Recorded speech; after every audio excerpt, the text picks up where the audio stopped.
Hello, everybody. I'm Abby Silver. I'm the Wildfire Mitigation Outreach Coordinator with Wildfire Partners, and I am joined on this Zoom webinar tonight by Stephanie Buchanan, our Program Specialist, who will be moderating, and Jim Webster, our Program Manager, who will be backstopping me on the Q&A when we get there.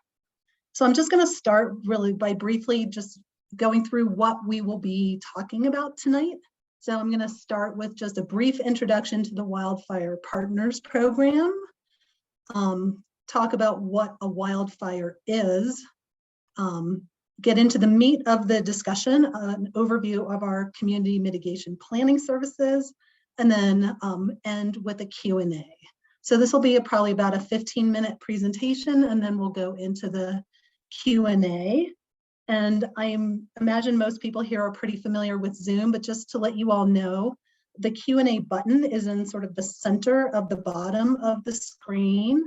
And you can type your questions in at any point, but we're not going to stop and answer them till we're done. So Wildfire Partners is Boulder County's wildfire mitigation program. We launched in 2014 with a focus on the western part of the county. And our mission is to educate, motivate, and support Boulder County residents in preparing for future wildfires. The program is voluntary. It's based on scientific research. We're fortunate to have been able to provide some financial incentives through grant funding over the years. And we believe in rewarding action with recognition. In 2022, following the Marshall Fire, we recognized that we really wanted to expand our services to the entire county. And we began with a Plains pilot project in the East County in 2022. And once the wildfire mitigation sales tax passed last November, we've been expanding our team and growing our services to all county residents. So wildfires are different than house fires because they start in remote locations where the response time is slower than it would be for a fire that starts in a neighborhood. And under extreme weather conditions, the fire front can be widely dispersed, like we saw in the Marshall Fire. And by the time it gets close to inhabited areas, there really isn't enough suppression capacity to defend each and every house. One other thing that's really important to think about when you're thinking about wildfire is that those fires will throw embers up to a mile, sometimes even further ahead of the flame front.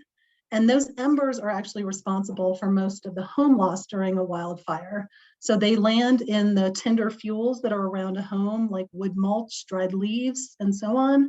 And those larger fires cause home ignition.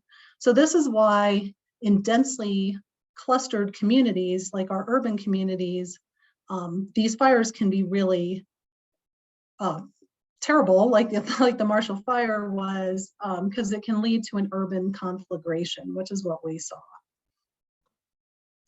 So before we get really into the sort of nuts and bolts of the program, I want to touch on who is eligible and what we are talking about when we're talking about community and community mitigation planning. So the program is open to anybody located in Boulder County except for residents of the city of Boulder. The reason being that the city of Boulder has a sister program, and Stephanie is going to drop the contact information for that team into the chat. So folks who live in the city of Boulder can reach out to the city's Wildland Fire Division and discuss this type of thing with them. The other thing that makes this program sort of appropriate is for people who live in a more high density developed area. So this would be our subdivisions, HOAs, urban communities, and in the mountains, like mountain towns versus sort of the dispersed development that happens in the foothills in other places. And then community, what are we talking about? So what we're thinking of as a community is an area bounded by a contiguous and discrete boundary. So in the slide example on the left, you can see all the homes within a certain area are included.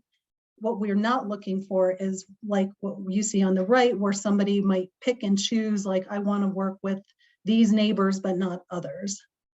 And I'm sort of emphasizing this point because I think it's a little bit perhaps confusing. So this example is from Coal Creek Ranch, which is an HOA in Louisville. As you can see, the slide on the left shows the entire HOA. Part of that HOA is to the north of Dillon Road. Another part of it is to the south. That HOA probably has 180 homes, and that would be a very appropriate size for one single community. But if this was a very large neighborhood, you could see how that community could possibly be subdivided into two communities, one to the south of the road where there's one entrance into that area, and one to the north, similarly, that has its single ingress egress. So what actually is mitigation planning? It's a process to create a cohesive strategy around wildfire mitigation. And it would look different for every community because it's going to be catered to each community's needs and capacity. It should result in an action plan, and it should be evolving and dynamic because things change over time.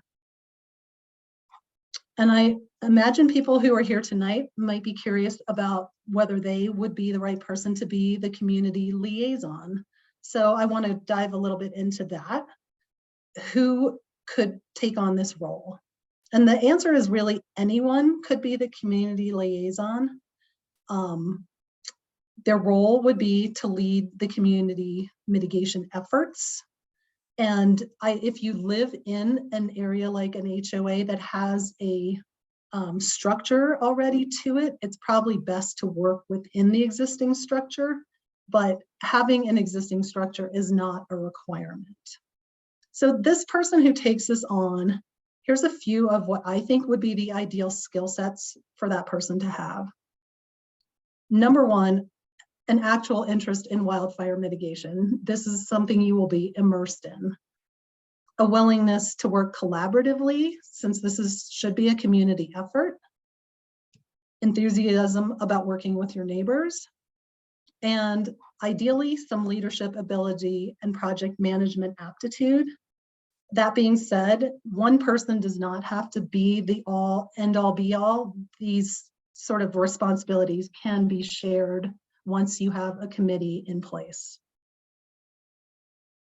So the overarching goal of these efforts is to minimize the loss of life and property in future wildfires.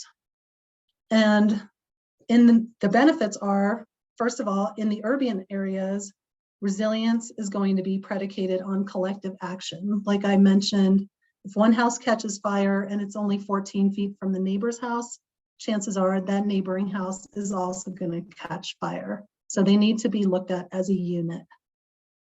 Working on a community plan lets each person and each community member feel vested in the process. And you don't know what you don't know. In other words, when you get out there and start talking to community members, you might find out about values that you hadn't considered or obstacles that some people have that you never would have thought of, like mobility issues or language barriers, things along those lines. So we have broken this process down into 5 stages. And the process that we've adopted is based on the Firewise USA process, which is run by NFPA. It's a recognition program that has been around for 20 plus years, and they have what we thought of was a pretty good structure. So that's what we're adopting at this point. So we broke it into 5 stages, and the first stage is to organize. And this is where somebody needs to step up and take on the role of community liaison. and fill out the application to start working with the Wildfire Partners team. The next stage is the education stage. And this is where Wildfire Partners will meet with the leader or leaders of the community and help brainstorm a plan for your educational event. And that event is where you will recruit your committee, and it will be catered to your specific community interests and to your specific community values, and basically be there to gin up some enthusiasm among your residents. And that's where you will get your community buy-in and where you will get your assistance. So the next stage is the planning stage. And I've kind of broken that down into what the leadership team is going to do and how we are going to help you. So the leadership team will publicize the efforts within the community, determine how best to engage your community, and decide how different people will be contributing to the process on your team. What we are going to do is help guide the design and the process of doing the community risk assessment, so the technical advising. We'll help you interpret your findings. We'll help you present your findings to your community. And we can potentially connect you with other partner agencies that could help you with this process too. And finally, we'll provide guidance developing an action plan. So this is the planning stage. After planning comes implementation. And just for people to understand, this is a process that could take months or even years to complete. So there is no time pressure or timeline associated with this. It just will roll out however it works organically with your community. So during the implementation stage, we will support you in continuing your education and outreach. If you would like some of the technical side of what we offer are the either guided home assessments or individual home assessments, if those are called out in your action plan. We can also help you with any other kind of community-wide events that you might have in mind. And beyond the education continuing side of things, you'll begin your risk reduction activities. And again, that's going to be based on what is determined in your action plan. But what some of the things we can provide is technical advising in project planning. We have at this point just a forestry contractor list, but we were hoping to have some more like home hardening contractors at some point.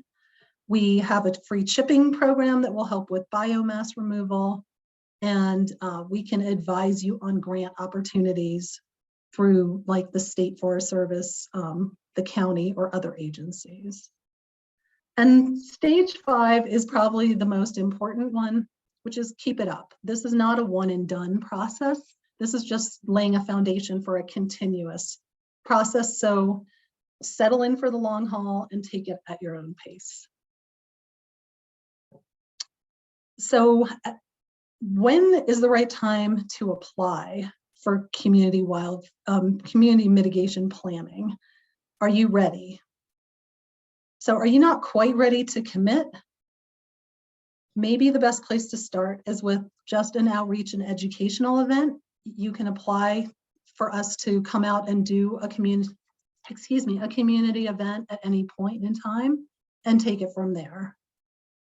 Do you have just a specific need for some specific advice? You can start with our community advising service, which is where we'll send a technical expert to talk to an HOA board or HOA management or community group about a specific issue like landscape redesign or building materials for the next phase of a build out or something along those lines.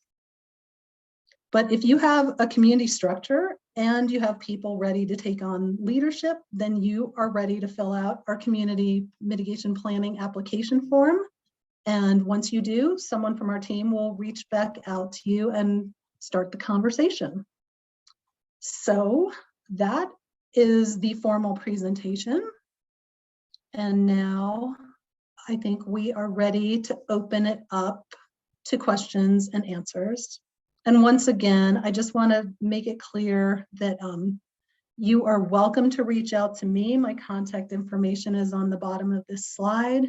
There's also more information about all of this on our website and more, which is wildfirepartners.org.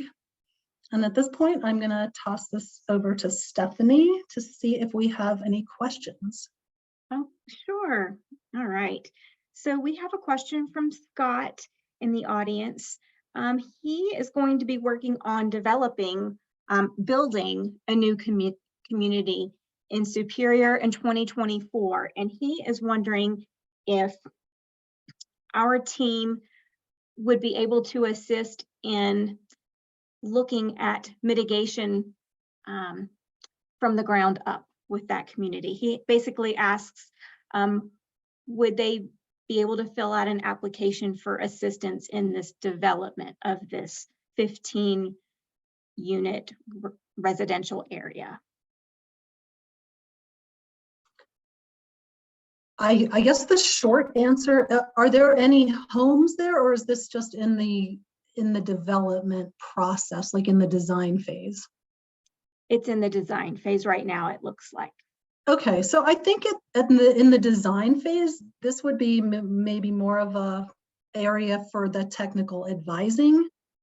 Once, but certainly we could sort of talk about long-range planning for community mitigation once people are actually living in the community.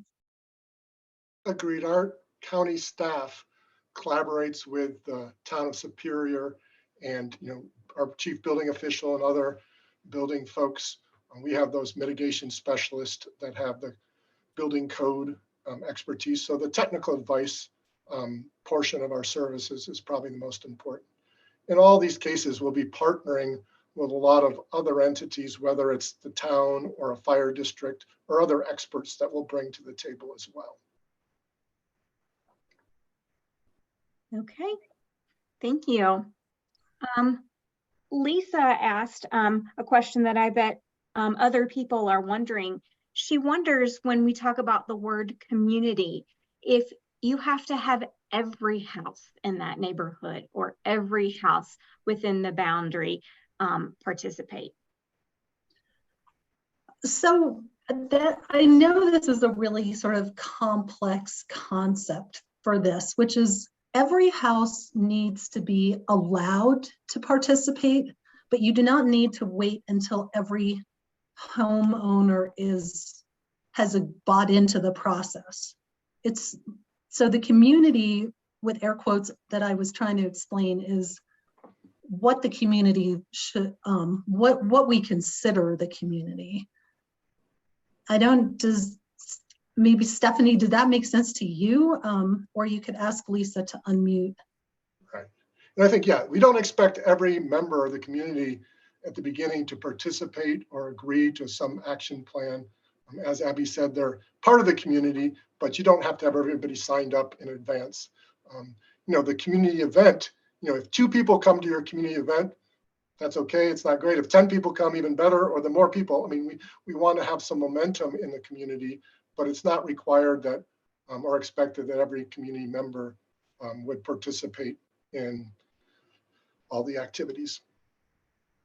And I think the outreach and education events, whatever they look like, and they can be very different from one community to another, are places to start engaging with the community. And when you start growing your leadership team, it's a bit of like one person tells 2 people and those 2 people tell 2 more people each, and so on and so forth. It's going to grow organically. And certainly I wouldn't imagine there's a single community in this county where every single resident is like gung-ho to buy into this from the get-go.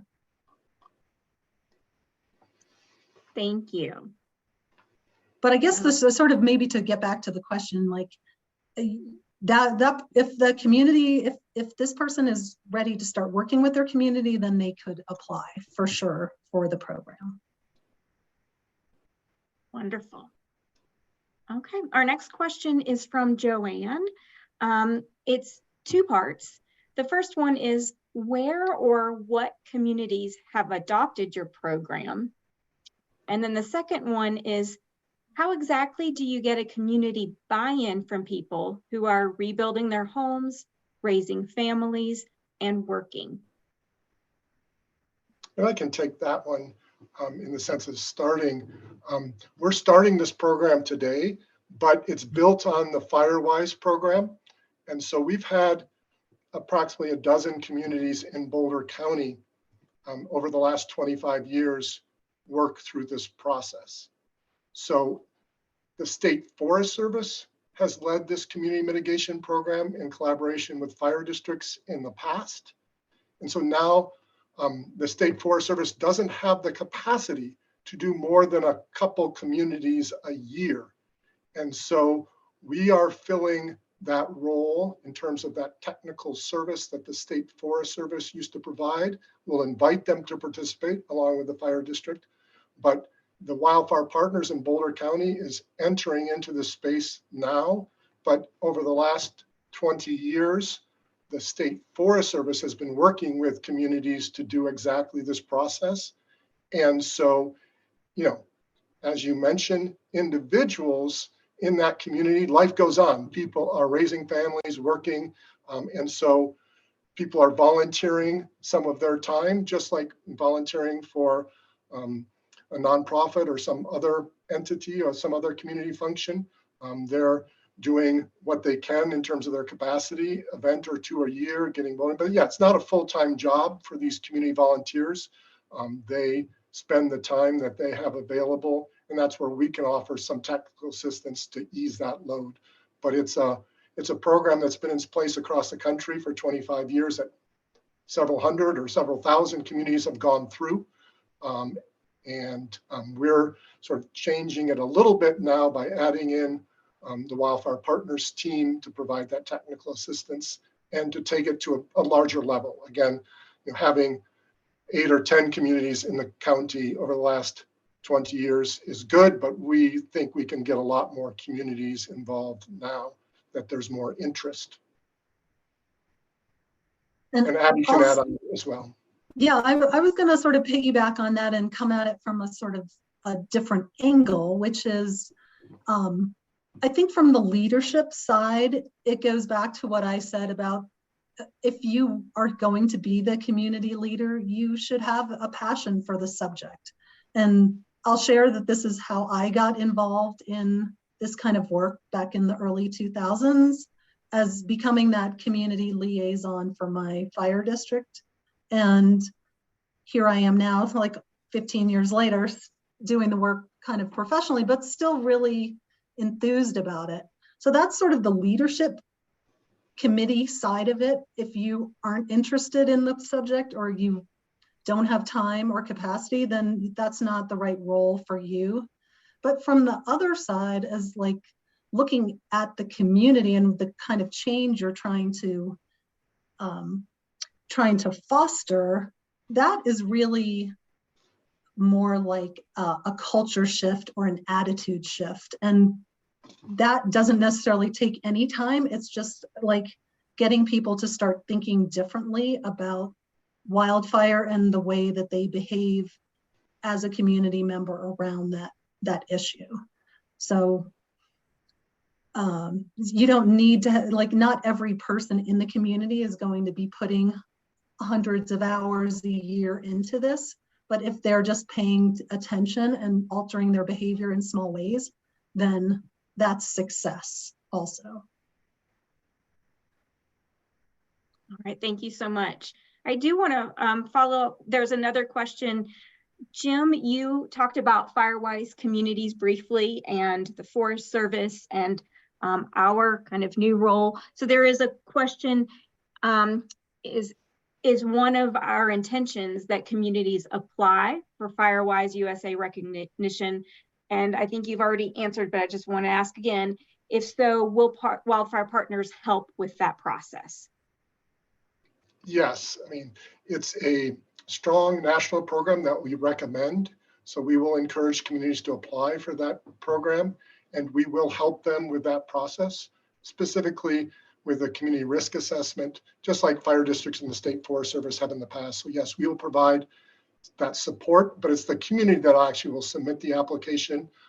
In some states, the county submits it, but in this case, we'll be encouraging communities to apply and providing some support. But the actual application will come from the communities, following the steps that Abby has outlined. Thank you. Abby, Peter asks about how long after filling out the application should the liaison expect to hear back from Wildfire Partners? Well, I would say pretty much immediately on the next few business days.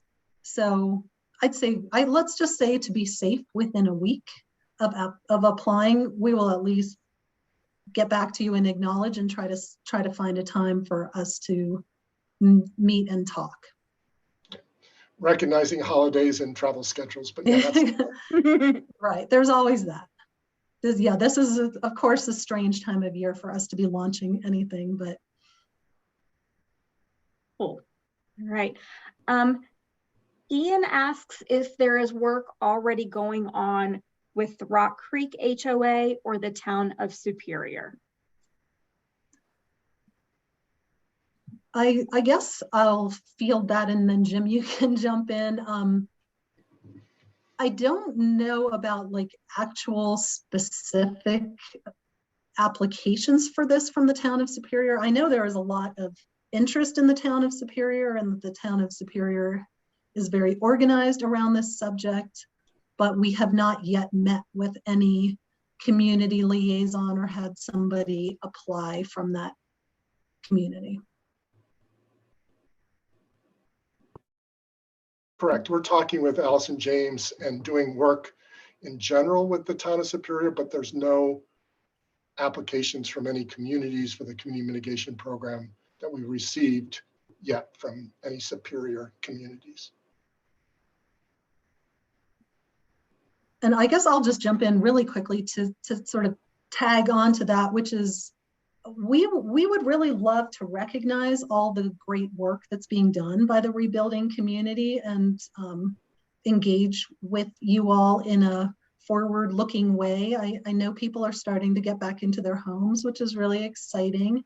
And I also know that there's a lot of work involved in moving back into your house and still a lot going on in people's lives. So we're open to connecting with you when it's a good time for your community. Thank you. Kevin asks about a specific community in Erie. And I believe the question is, do we work through them or you? And I'm just reading the question out loud and seeing if Kevin has any other information or if you can go with that. I think we've got it. Okay. Well, I think one thing about the town of Erie, and without seeing this, is just to be very clear that we can only work with communities that are located on the Boulder County side of the line in a formal way. So other than that, I'd say if he's in an HOA, it might be good for him to connect with the HOA leadership, but again, it's not a requirement.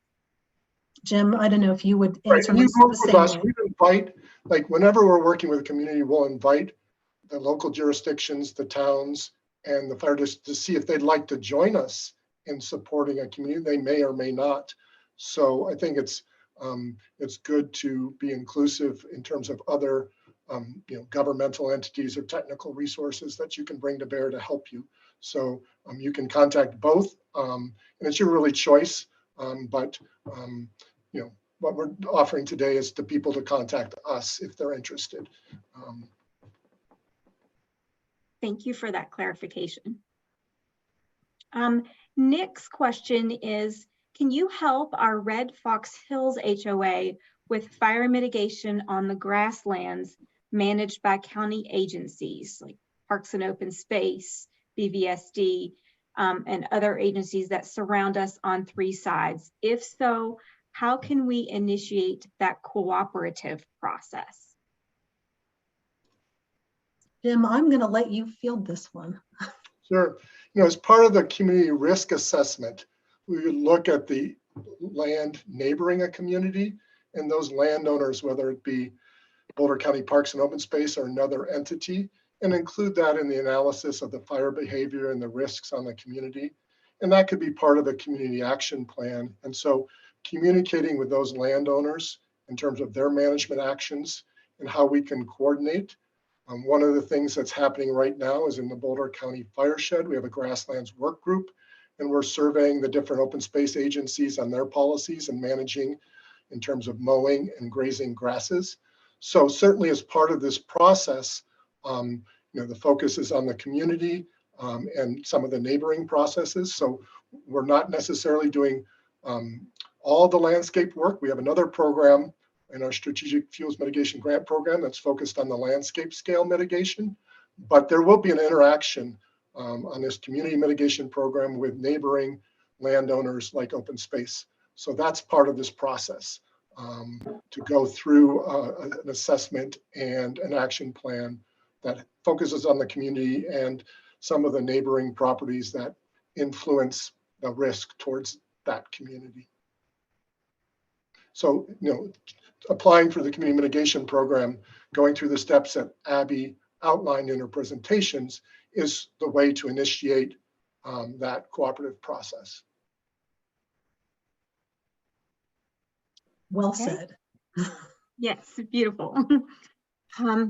Barbara says, our HOA in Niwot is alarmed at the increased cost of homeowners insurance recently, in part due to repercussions of the Marshall Fire. Does the HOA's participation and making fire mitigation changes help in regard to cost of HOA insurance in any way? Well, I want to just echo that I am personally also very alarmed at what is going on with my homeowner's insurance. I wish there was like a sort of silver bullet or magic fix to that. The only cost benefit from that standpoint that I'm aware of is that communities that are recognized fire-wise communities get a $50, I think, a month reduction in their insurance premiums with one and only one insurance company. So in this exact moment, I'd say that's a pretty small benefit. Maybe that's $50 a year, not a month, but Yep. yeah, a year. However, I am guessing that, looking forward, this issue is only going to continue to become more and more fraught, and getting a jump on becoming a recognized fire-wise or fire-resilient community is certainly not going to hurt the situation. I can't hold out any more hope than that at the moment. And the immediate answer is no, it doesn't. It's not going to have a direct impact initially. The goal is to generate enough momentum and change and action to make that impact. But since insurance are looking at a statewide, region-wide, nationwide scale, we're a long way from having programs like this have an influence. But that doesn't mean we don't start and work towards that goal.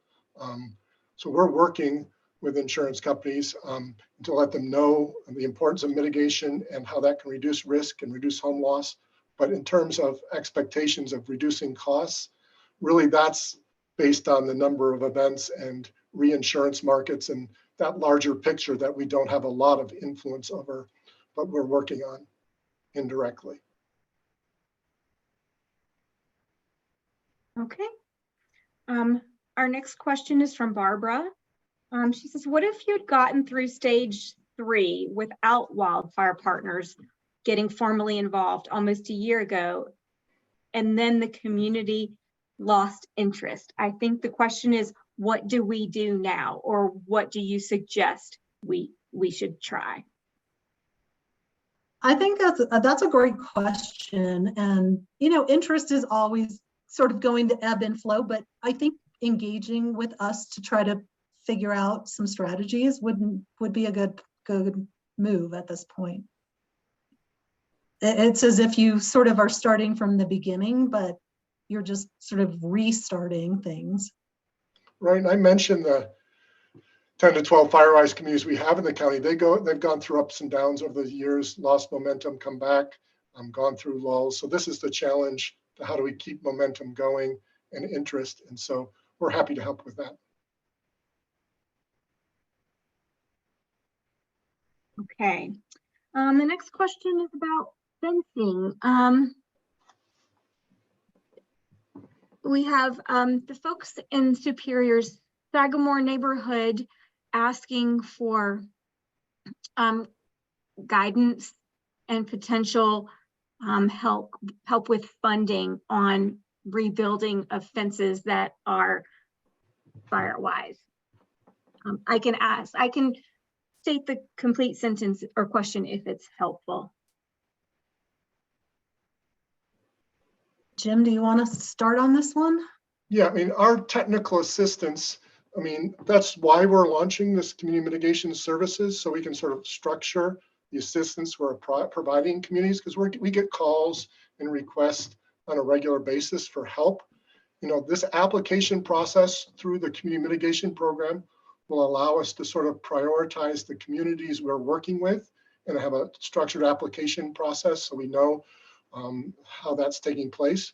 So in terms of will you help, I mean, we're going to start providing our assistance and our technical resources to those communities in the community mitigation program.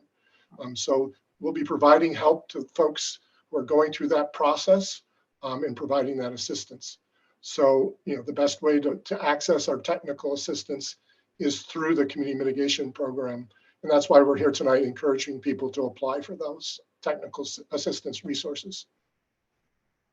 Okay. In terms of specific commitments, I mean, in terms of what we do with each community, in terms of implementing their action plan, that's a process that we'll go through with each community. And then the other part of that question is, will there be any funding that perhaps would help with something like that? And so tonight, we're starting this program and announcing technical assistance. So we're not announcing any funding tonight. We're offering our technical resources to communities, and that's intentional. We're starting with technical resources. The county has found over the years of running these programs, whether it's Wildfire Partners, Energy Smart, or a lot of community-based programs, what funding is important. That's just one element. What we found is what's really important is that community engagement, that interest, that involvement. We call it social capital, the connectedness between people. And that social capital really allows communities to engage and take on actions. So we're starting with our technical assistance program, and we're looking at supplementing or bringing funding in to support that in the future, but we're not announcing that tonight. We're starting with getting communities organizing and building that social capital and that local momentum.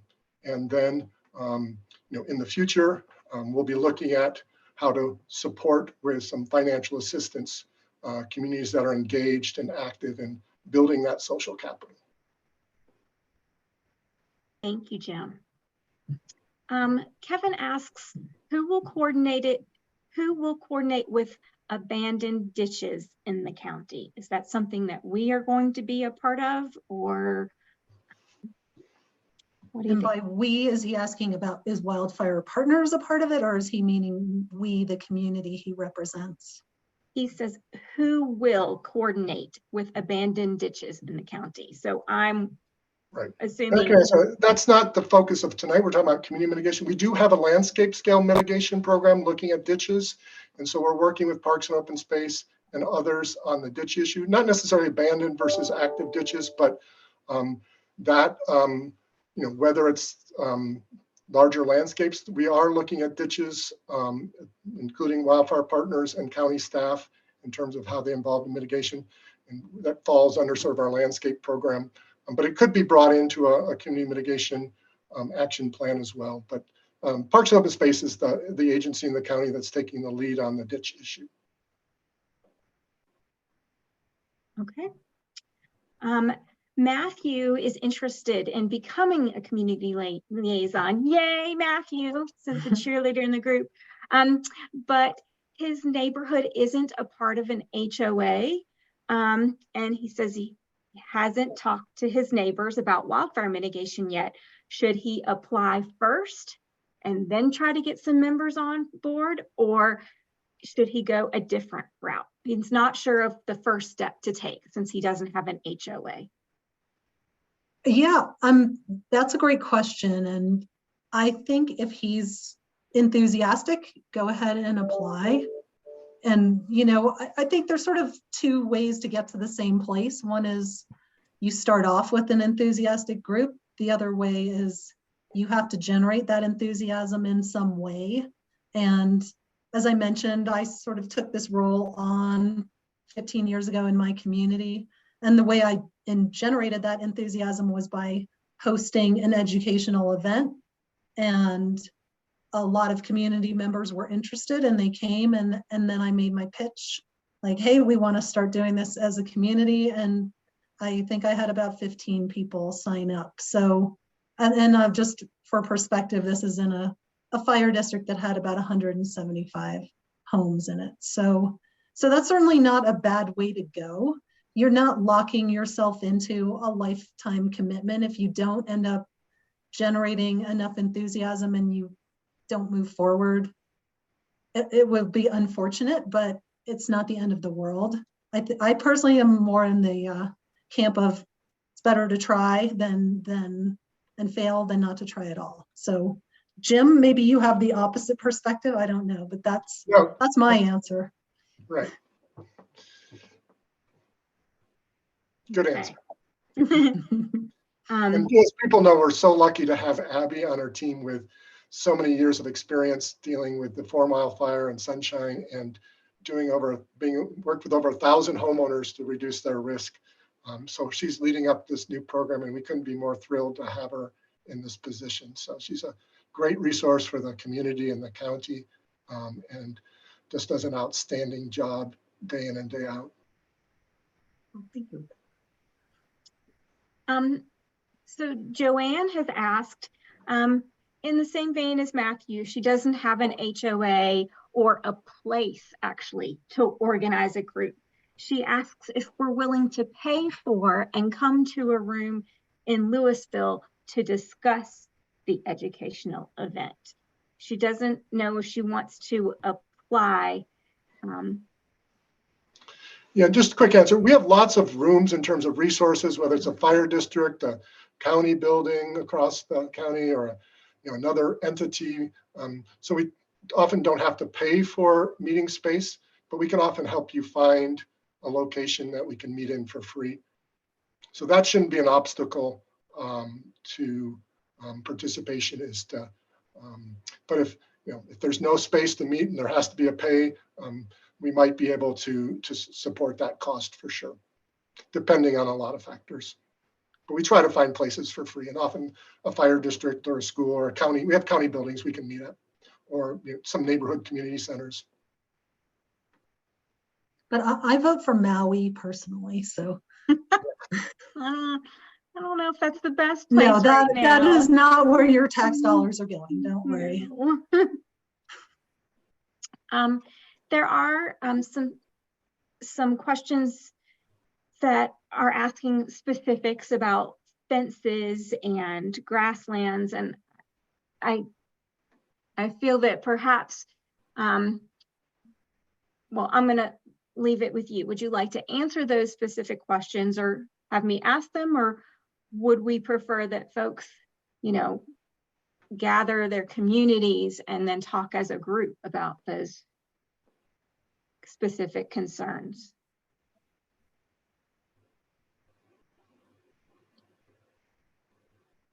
Abby, would you like me to ask the specific questions about?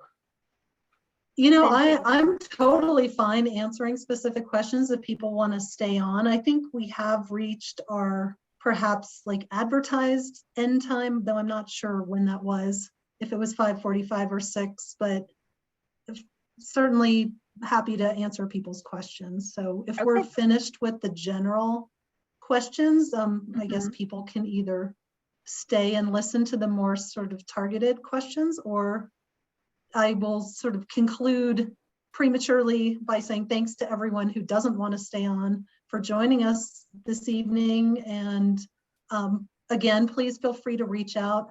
I left that slide up because I couldn't quite figure out how to stop sharing my screen, but as you can see, my contact information is still there. So reach out to me, or you can look through the website and reach out through any of our links there. And I guess with that, Stephanie, sure, go ahead and throw some questions our way if you want to. We've got about 15 more minutes. Okay. Barbara had talked earlier. She's in Niwot, and she's concerned about grassland fires spreading in Niwot. There used to be prairie dogs that would help to keep the grass down, and they're not there. And she says, you know, the grass is very tall this year. Is there a plan to mitigate this? Do we know? Well, I can answer that. I mean, don't know the specific plans for every single property. It varies in terms of their management goals and their objectives. So each property is managed differently in terms of the specifics. Boulder County Parks and Open Space has been taking requests for mowing from residents for the last couple of years. This year, they received about 12 requests, and they were able to honor half of those. I mean, they look at the time of year. They don't like to mow when the grass is green. And they also look at the location and the risk. So it's dependent on, the landowner, or in this case, the public land manager, when and where they mow and graze. So you contact Parks and Open Space, and you can find out whether or not they will mow a certain area for wildfire mitigation. And we can put that information in the chat or share it later. There's a contact number at Parks and Open Space that takes all the mowing requests. And I'm just going to piggyback onto what you said, which is that while we do want Parks and Open Space to do their share, I also just want to underscore that as homeowners, we really need to be doing our part in this as well. And that really looks like cleaning up the debris, the fine fuels on your side of the fence. Make sure you're raking your leaves, that the grass around your home is low and potentially irrigated if need be, and that vegetation close to the home itself is being managed, because we are not going to be able to manage every square inch of public land.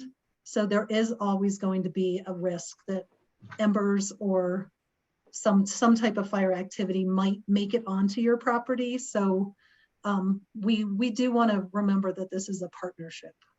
Right, and that's our emphasis in terms of when embers travel more than a mile and can cross, 4-lane highway. That risk, the mowing has some impact on fire behavior, but we really want homes to withstand fire. So we really look at the vulnerabilities and pathways around homes. And so, as Abby mentioned, we look on both sides of the fences. Great. And then the final information in the Q&A is actually, I don't believe it's really a question, but I'm going to read it out loud in case anyone who's still here, wants to know this information and didn't read it in the Q&A. There was talk about fencing earlier with Superior neighborhoods. So Ian says that many homeowners in the Superior Louisville area are installing color bond fencing made in Australia. Rock Creek HOA has approved it, as well as a 3-rail steel fence made here in Colorado by Buckley. So as a person who answers the phone for Wildfire Partners or emails, this information is interesting to me because I get this question a lot. What do we do about our fences? Ian says both are similar in cost to the existing Rock Creek wood fence standard, and Color Bond is also branded as Color Max. So some, I guess, information about fencing alternatives in those areas that Ian has shared with us. Thank you, Ian. I also am very interested in that, just being able to point people in the right direction. And since we aren't actually allowed to share like company recommendations, it's great to see people sharing with each other. So glad to see that that made it into the group chat. And that was all of the questions that we had. Some great questions there. Yeah, fantastic. Well, thanks to everybody who joined us tonight. And yeah, please submit your applications or reach out with your questions to us. And I'm sure this will not be the first, well, I shouldn't say that. This will not be the last event that we have. It was the first, but we will probably be revisiting this topic again in the spring and rolling out more services as time goes by. So one more question rolled in. Okay. Do you want? Sure. Pam asks for views on wood mulch versus rock mulch. And I know we have those, so I don't want to skip that within houses, yards, and open space. So wood mulch versus rock mulch. So wood mulch, no. Rock mulch, yes. I think that's sort of putting it in the simplest possible terms. And I have learned something very interesting recently about rock mulch, which is all rock mulch is not made equal. So there is a product called Squeegee, which is similar, and I don't think this is a brand thing. It's just it's more of a I don't know what you'd call it, sort of a construction or something. So Squeegee is similar to pea gravel, but there's a little bit more variation in the size of the different components, the different rocks that make it up, which actually allows for greater water penetration. So it is a better product for mulching around plants because it more mimics the type of performance that you get from wood mulch.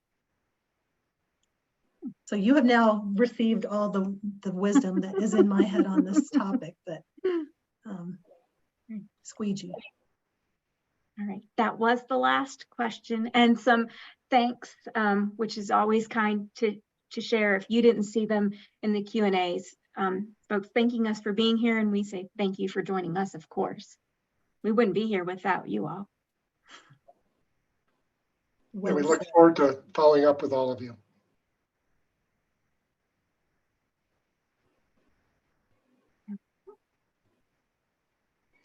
Thanks everyone. Have a good night.